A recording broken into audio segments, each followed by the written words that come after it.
So it's time for our closing remarks. And again, I'm here with Cristina Bifulco, and we are joined by Claudio De Conto. Welcome.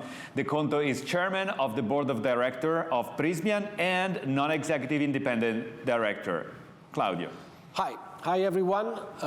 Thank you for giving me the time to explain what we intend to do with our Sustainability Week.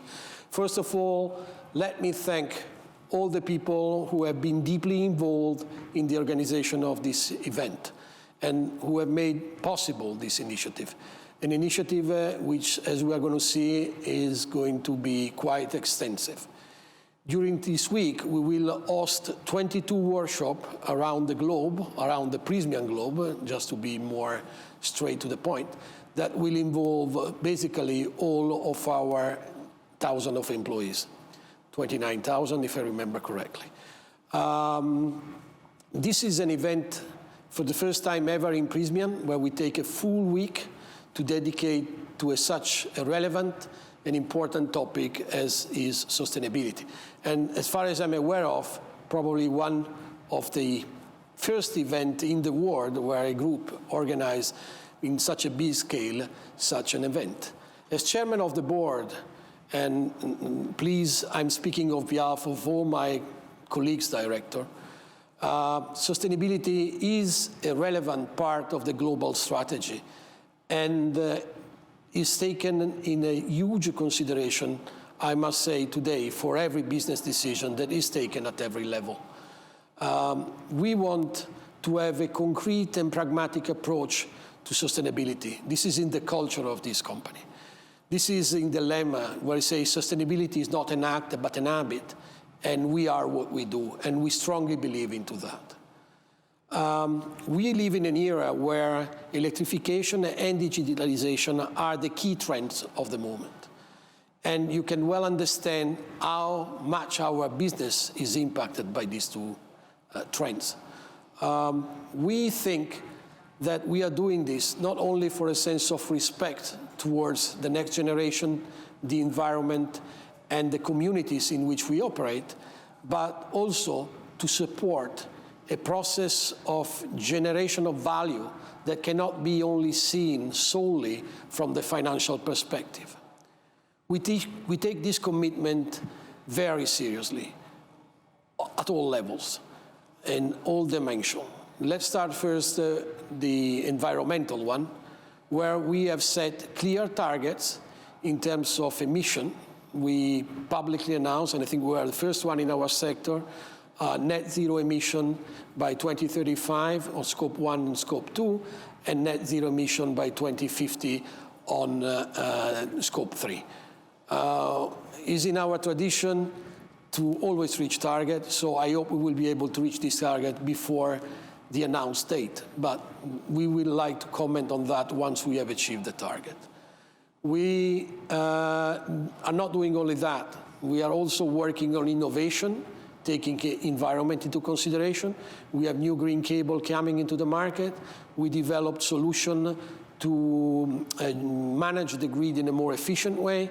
We developed programs such as PRICAM or ALESEA, two acronyms that my colleagues will explain more in detail, but that are already on the market, generating service and value for the company. But also from a social environment ambition, we did take serious targets that are clearly announced, transparent to the market in the internal of the group, and that are part of the incentive scheme of the management. And the board of directors is constantly monitoring this progress on this target, as well as for the financial perspective, which is much more ordinary and something we are much more used to.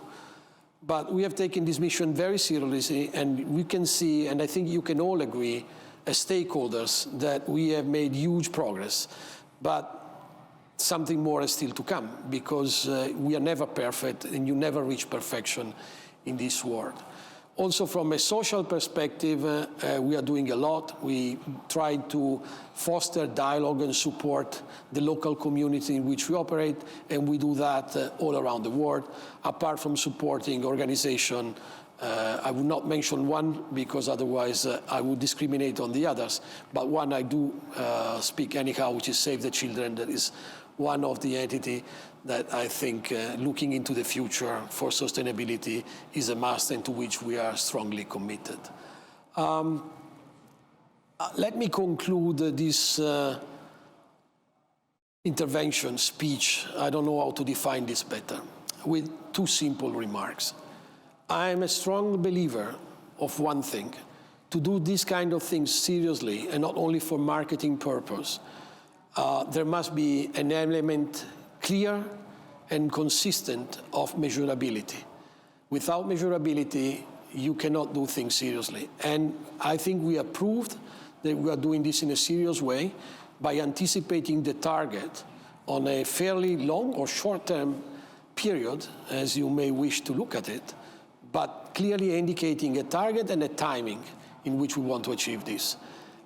And we will achieve it. Second, I'm also strongly supporting, as mentioned before, the idea that what it was called the value generation process, which generally is used only and with a metric of financial perspective, has become a vicious cycle. Virtuous, not vicious, virtuous cycle. Why? Because investor will follow us if, apart from financial result, which of course remain a key priority, we will be able to have a very significant role in this social and environmental ambition target that we have put on the table.